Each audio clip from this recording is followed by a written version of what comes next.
আল্লাহ রাসূল বলেছেন, মান করা আল কোরআন হরফান ফালাহু আশরু হাসানা, যে ব্যক্তি কোরআন থেকে একটা অক্ষর পড়বে আল্লাহ পাক তার নামায় আমল নামায় 10টা নেকি লিখে দেবে। এজন্য আমি চেষ্টা করি কোরআন থেকে আয়াতগুলো তুলতে। আমি পড়ছি, আমি নেকি পাচ্ছি, আপনারা শুনছেন, আপনারাও নেকি পাচ্ছেন। ঠিক না ঠিক? চলেন, আমি এই জন্য বলি বাবা, জলসা দিলে আল্লাহর রহমত নাজিল হয়, আর জলসা দিলে আল্লাহর গজব নাজিল হয়। কিরকম খুলে বলি একটু। জলসা দিলে আল্লাহর গজব নাজিল হয়। কোন জলসায় আল্লাহর গজব হয় আর কোন জলসায় আল্লাহর রহমত হয়? দেখুন, ওই জলসায় আল্লাহর গজব নাজিল হয় যে জলসায় দেখবেন বক্তা একাই চিৎকার করছে, আর মজলিসে বসে আছে 10-12 জন লোক, বুড়ো বুড়ো লোক, বাড়ি যেতে পারে না বেচারা, বসে আছে। আর দেখবেন মেলা বসে, আমতলা জামতলা বুড়ির বেলতলা পাঁচতলা, হ্যাঁ, সেখানে কি করছে? ইয়াং ছেলে মেয়েরা বেরিয়েছে, কি করছে? হাতে ছামমারা, ঘুগনি দোকান, ফুচকা দোকান, হ্যাঁ, এবার ফোন নাম্বার নিয়ে নেই, ফেসবুক, টুইটার, মেসেঞ্জার, হোয়াটসঅ্যাপ করছে। দেখবেন এদিকে জলসা হচ্ছে, ওদিকে জেনার কাজে চলছে। আবার দেখবেন কত নোংরা কাজ চলছে, ইটিং, সিটিং, ফিটিং, কিসিং। আর ইংরেজি বললাম না, এই পর্যন্ত থাক।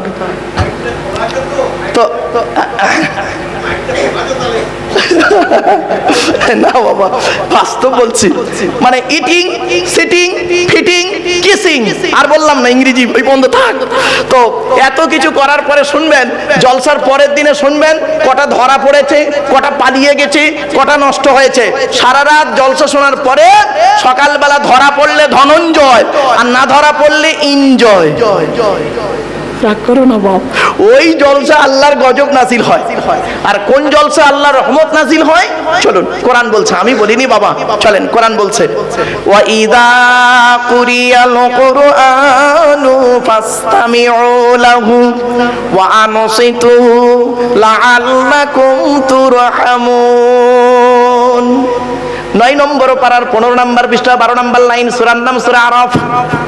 ওয়াইজা কুরিয়াল কুরআনু, মাজির আগে ইজা শব্দ এলে মুস্তাকবিলের মানে হয় বাবা, পাস্ট টেন্সের আগে ইজা শব্দ এলে ফিউচার টেন্সের মানে হয়। এটা হলো গ্রামাটিক্যাল ম্যাটার। ওয়াইজা কুরিয়াল কুরআনু, একে ফেলে মজুলের পরে মফুলে মালাম ইসাম্মা ফাইলুহু হয় বাবা। ফেলে মজুলের পরে ফাইল হয় না, এই গ্রামাটিক্যাল ম্যাটার বাবা, অ্যাক্টিভ ভয়েস প্যাসিভ ভয়েসের ম্যাটার। আল্লাহ বলছেন ওয়াইজা কুরিয়াল কুরআনু, যখন কোরআন পাঠ করা হবে, কোরআন পড়া হবে, তোমরা তখন কি করবে? ফাসতামিউ লাহু, তোমরা তখন কান লাগিয়ে মনোযোগ সহকারে শুনবে। আমি অধম আব্দুল্লাহ কিল মারুফ, এই তাহাজ্জুদের সময় শুরু হয়ে গেছে, আমি কোরআন তেলাওয়াত করছি, আপনারা চুপচাপ বসে আছেন। দেখুন যেন মনে হচ্ছে এখানে কোনো লোক নেই, চুপচাপ। আল্লাহর কোরআন বলছে ওয়াইদা কুরিয়াল কুরআনু, আমার কোরআন যখন তেলাওয়াত করা হবে, ফাসতামিউ লাহু, তোমরা তখন কান লাগিয়ে মনোযোগ সহকারে শুনবে। আর কি করবে? ওয়া আনসিতু, চুপচাপ বসে থাকবে।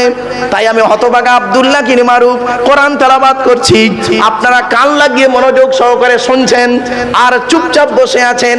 বিনিময়ে আল্লাহ কি বলছে শুনুন, লাআল্লাকুম তুরহামুন, আমি আল্লাহ আমার রহমত তোমাদের উপরে নাজিল করব। বাপেরা, জলসার মতো জলসা দিলে আল্লাহর রহমত নাজিল হয়। আমরা তো জলসার মতো জলসা দিই না। পৃথিবীর সব থেকে উত্তম জায়গা হলো কি জানেন? মসজিদ। শুনে নিন, আর জলসা যখন দেবেন মসজিদে দেবেন বাবা, খুব ভালো জায়গা এটা। আমি এই জন্য বলি, জলসায় ওঠার আগেই বলে দিই, শুরু করার আগে বলি বাবা, জলসা দিতে গেলে 3টে জিনিসকে ঠিক রাখবেন। কটা? 3টে জিনিস ঠিক রাখবেন, তবে জলসা ঠিক হবে। আর 3টে যদি ঠিক না থাকে আপনাদের জলসা ভালো হবে না, একদম 100%। দেখি আমি খুলে বলে দিচ্ছি, দেখুন আপনারাই নিজেরা বুঝতে পারবেন খুলে বললে। 1 নাম্বার বক্তা। কি বললাম বাবা? বক্তা। 2 নাম্বার কমিটি।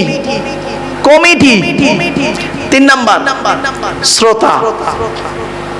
বক্তার কি দেখবেন? বক্তার 2টো জিনিস দেখবেন। 1 নাম্বার দেখবেন বক্তাটা সত্যিকারের আলেম কিনা। বুঝতে পারছেন আমার কথা? সত্যিকারের আলেম কিনা। আর শুধু আলেম হলে হবে না, ওর আমল আছে কিনা।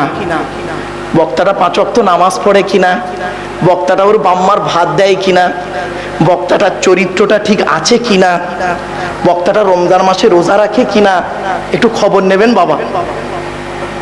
বাস্তব কথা বললাম বাবা, কথাটা হয়তো শুনতে খারাপ লাগছে, কিন্তু আমি সব দিকে ঘুরি তো বাবা। আমার গাড়ির সামনে একটা বোর্ড লাগানো আছে, দেখবেন, ওয়ার্ল্ড হিউম্যান রাইটস কাউন্সিল, বিশ্ব মানবাধিকার পরিষদ, ওয়ার্ল্ড হিউম্যান রাইটস কাউন্সিলের আমি একজন ন্যাশনাল প্রেসিডেন্ট দিল্লিতে। বা বাস্তবটাই বললাম, আমাকে ভুল বুঝবেন না। কত বক্তা আছে গো বাবা 5 ওয়াক্ত নামাজ পড়ে না, কত বক্তা আছে কি জানেন, বিড়ি সিগারেট খায়, কত বক্তা আছে রমজান মাসে রোজা রাখে না, কত বক্তা আছে বাম্মার ভাতও দেয় না বাপ। গলা আছে বলেই সে বক্তা নয় বাপ, আমারে ভুল বুঝবেন না। যে ছেলেটাকে আমি 2000 সালে দেখলাম 3 চাকা টলিতে করে একটা মাইক লাগিয়ে মাদ্রাসার নামে চাঁদা তুলতো গজল বলে বলে, সেই ছেলেটা আজ পশ্চিমবাংলার একজন নামকরা বক্তা, নামকরা বক্তা। অবাক লাগে, তাকে বক্তা বানালো কে? এই ইউটিউবওয়ালারা ওকে বক্তা বানিয়ে দিল। গলা ভালো, ব্যাস বিশাল বড় বক্তা। নাই কোরআনের জ্ঞান, নাই হাদিসের জ্ঞান। আমার বাপেরা শুনে রাখবেন, 1 নাম্বার হলো বক্তা। বক্তাটা শুধু এলেম থাকলে হবে না, ওর আমল আছে কিনা। আরবিতে একটা বাক্য আছে, আল আলিমু বিলা আমালিন কা শাজারি বিলা সামারিন।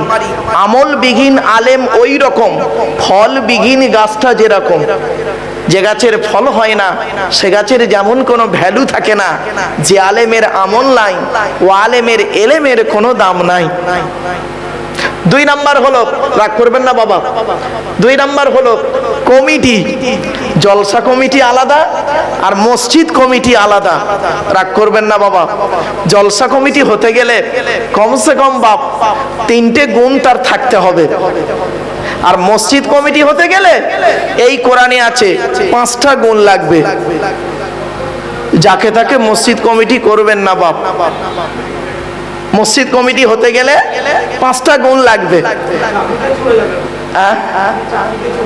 না বাবা, বাস্তবটাই বলছি বাবা। আমরা যদি না বলি কে বলবে? বাস্তব বাপেরা একটু শুনে যান, একটু শুনে যান। এগুলো পরিবর্তন দেখেন, আমরা যদি না চেষ্টা করি সব হবে, আর চেষ্টা না করলে হবে না। চলেন, জলসা কমিটি হতে গেলে কমসে কম 3টে গুণ থাকতে হবে। 1 নাম্বার কি শুনবেন? সৎ হতে হবে। কি বললাম? সৎ হতে হবে। আচ্ছা, সৎ কোন লোকটাকে বলে বলুন? আমাদের ধারণা হলো দাড়ি রাখলে সৎ, মাথায় টুপি দিলে সৎ, 5 ওয়াক্ত নামাজ পড়লে সৎ। না বাবা, চলুন, আল্লাহ নবী বলছেন সৎ কাকে বলে। আমি বলবো না, আল্লাহ নবী বলছেন। হযরত মুহাম্মদ সাল্লাল্লাহু আলাইহি ওয়াসাল্লাম তিনি বলছেন, সাহাবীদেরকে বলছেন, তোমরা আমাকে 2টো জিনিসের গ্যারান্টি দিতে পারবে? হঠাৎ নবীজি বলছেন সাহাবীদের, তোমরা আমাকে 2টো জিনিসের গ্যারান্টি দিতে পারবে?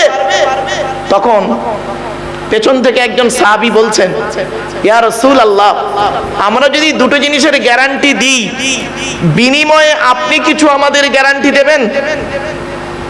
তো নবীজি বললেন, তোমরা যদি আমাকে 2টো জিনিসের গ্যারান্টি দাও, আমি তোমাদের জান্নাতের গ্যারান্টি দিয়ে দেবো। সাহাবীরা বললেন, বলুন বলুন কি 2টো জিনিস? শুনলে চমকে যাবেন, বুখারীর হাদিস। নবীজি বললেন, 2 ঠোঁটের মাঝখানে এই জিভের গ্যারান্টি দাও। হারাম খাবার খাওয়া থেকে জিভটাকে ঠিক করো, বাজে ভাষা বলা থেকে জিভটাকে ঠিক করো, পরনিন্দা পরচর্চা করা থেকে জিভটাকে ঠিক করো। আর 2 নাম্বার কি?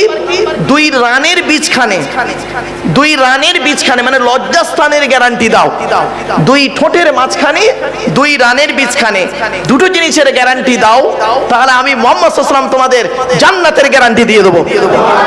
যান, বাড়ি চলে যান, গিয়ে দেখবেন হয় চাচার নিচে খারাপ, নয় চাচার উপরে খারাপ। হুকুমের কারেন্ট নিয়ে চাচা আমার গ্রামের বাড়িতে হুকুমের কারেন্ট নিয়ে পাকা চালিয়ে তাহাজ্জুদের নামাজ পড়ছে। রাগ করবেন না, বাস্তব বলছি বাবা। রাসূলুল্লাহর হাদিস আমি বলিনি, সেদিন পড়াতে বলছিলাম। সেদিন পড়াতে পড়াতে হাদিসটা বলছিলাম, আল্লাহ রাসূল বলেছেন লানাল্লাহু মান সারাকা মানারাল আরদি, ওই সমস্ত লোকেদের প্রতি আল্লাহর গজব যারা জমির আল চুরি করে করে জমি বাড়িয়ে নেয়। কত আলচোর চাচা এখানে বসে আছে আল্লাহই ভালো জানে। বাস্তব করে এদের জমি নেই তাই তো, তবে 50 বছর আগে হাদিসটা কিন্তু এখানে চলতো। ভুল বললাম নাকি বাবা? 50 বছর আগে বা আরো একটু আগে, যাই হোক বাবা চলেন চলুন এগিয়ে যাচ্ছি। এই জন্য নবীজি বললেন, the messenger of Allah peace be upon him said, the best are you those with good manner. নবী বলেন তোমাদের মধ্যে উত্তম ব্যক্তি ওই লোকটা যার ক্যারেক্টার চরিত্র ভালো, ওই লোকটাই হলো উত্তম ব্যক্তি। একজন উকিল, ব্যারিস্টার, মাস্টার, ডাক্তার, মোল্লা, মরি সাহেব, পীর সাহেব, দরবেশ সাহেব, আমির সাহেব, মুফতি সাহেবের যদি চরিত্র খারাপ হয়, আর একজন টরিওয়ালার চরিত্র যদি ভালো হয়, টরিওয়ালাটাই হলো আল্লাহর কাছে প্রিয় ব্যক্তি। Many loss is something loss, health loss is nothing loss, but character loss is everything loss. মানুষের যদি টাকা চলে যায়, ইনকাম করলে টাকাটা আবার ফিরে আসবে। মানুষের যদি শরীর চলে যায়, ভালো মন্দ খেলে শরীরটাও ফিরে আসবে। কিন্তু বন্ধু, মানুষের যদি চরিত্র চলে যায়, চরিত্র কিন্তু আর ফিরে আসবে না। তাই নবীজি বলেছিলেন, দুই ঠোঁটের মাঝখানে দুই রানের বীজখানে। কত দামি কথা জানেন? চলুন একটা একটা করে ব্যাখ্যা করি। 1 নাম্বার হলো বাবা সৎ হতে হবে। 2 নাম্বার হলো হালাল খাবার ভক্ষণ করতে হবে। 3 নাম্বার হলো 5 ওয়াক্ত নামাজি হতে হবে। বাবা জলসা কমিটি হতে গেলে দয়া করে এই 3টে জিনিস একটু ঠিক রাখবেন। আসছি, মসজিদ কমিটি হতে গেলে কটা গুণ লাগবে? 5টা। কটা বাবা? 5টা।